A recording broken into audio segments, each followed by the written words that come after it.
Geek, Citadel.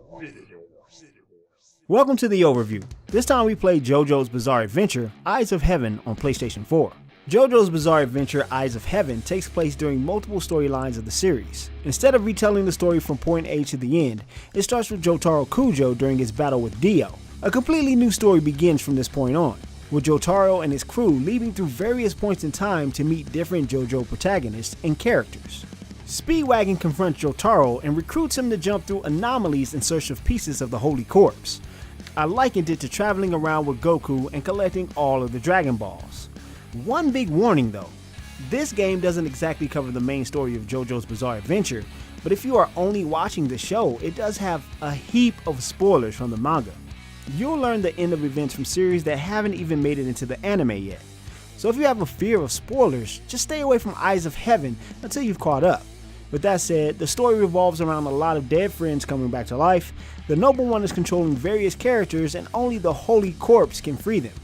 This leads to a variety of characters from different parts of the series meeting up for the first time.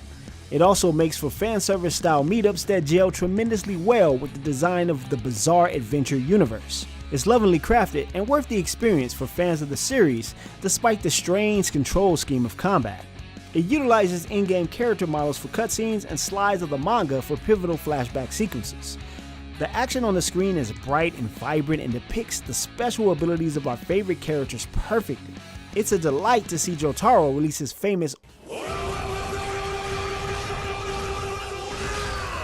and even more so impressive to watch Joseph Joestar nail a perfect Coming into the gameplay, I didn't know what to expect. I was thinking it would have more of a Naruto Ultimate Ninja Storm type of fluidity to it, since it was made by CyberConnect 2. However, it plays more like a game of Power Stone. It features wide open areas with destructible environments with weapons that players can throw at their adversaries. There are very few stages that alter the battle in deadly ways, but there are a few perilous areas where players can be knocked out of bounds or step on spikes. The combat is focused on 2-on-2 battles in familiar areas from the JoJo universe. This allows for two different characters to perform tandem combos and super special attacks that leave their opponents reeling. Combat is incredibly simplistic, but there are a few complexities that keep it appealing.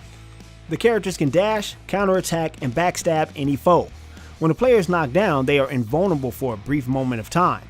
This stops players from being slaughtered on the ground, but it also slows down the combat. I don't essentially like this feature, but it is what it is. I started to understand that I shouldn't rush into battle like I do in the Naruto games and give myself some time to defend and plan my next attack. The invulnerability feature slows down the combat and usually gives the attacked a 1-second opportunity to retaliate before you can. Once you get used to this, you'll be waylaying enemies left and right. Let's talk about the AI partner for a second. They can be on point with their help or straight up oblivious to your need for support. This leads to two different opponents usually teaming up to try to take out your character, which is ultimately a thing you would never want to happen, but especially in Eyes of Heaven. When a CPU opponent is knocked out, the remaining fighter will gain a new life bar and persist in the fight. If the player is knocked out of combat, the entire fight must be restarted. You can't switch over and control the remaining living character. The lack of any local co-op for the story also seems like a total misstep for Eyes of Heaven. There are a few variations to the 2-on-2 theme.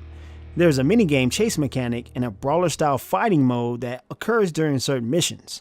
It breaks up the pacing of the fights, but they seem more like a diversion other than adding anything intriguing to the game. After a fight, players are awarded experience points and bonus items for the Earn JoJo team. Experience is used in the story mode to level up each person during the course of the yarn. You're presented with a talent tree that unlocks different abilities and bonuses like stamina increases or lower ability cooldowns. It seemed like a good idea, but it's handled poorly to say the least. Every character earns experience points over the course of the story. The menu makes the system clunky by forcing us to navigate between each character individually. It would have been simpler to tap a button and move on to the next character from the ability tree. Oh, and let's talk about the camera, because it can be a total piece of trash when locked onto enemies. It will find a way to whip around and embed itself in walls that will obscure the view of battle. It's not so dreadful in open locations, but it throws a hissy fit in tight spaces. You can move around the hub world to talk with various JoJo characters, which doesn't seem to really do anything.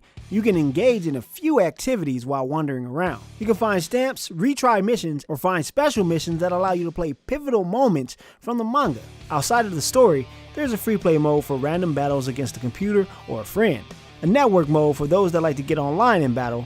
Also, the game is chock full of content from extra costumes, items, and where would any bizarre adventure be without poses? And there is a lot of poses. There's so much to unlock in the game, but most of it's purely cosmetic outside of the items used for in-game buffs. I think I've said a lot about Eyes of Heaven so far. In my personal opinion, the fighting system leaves a bit to be desired. It's strange to me that CyberConnect 2 created such a restrictive system when the Ultimate Ninja Storm games offer more options. There are a few odd choices like grinding levels for new moves, some odd loading times, and lack of local co-op support. I wouldn't say I had a blast with it, but I did enjoy the story as a fan of the series. That wraps this episode of the overview. If you have any questions regarding the game, don't be afraid to leave a comment below. Like, comment, subscribe, and I'll see you all next time.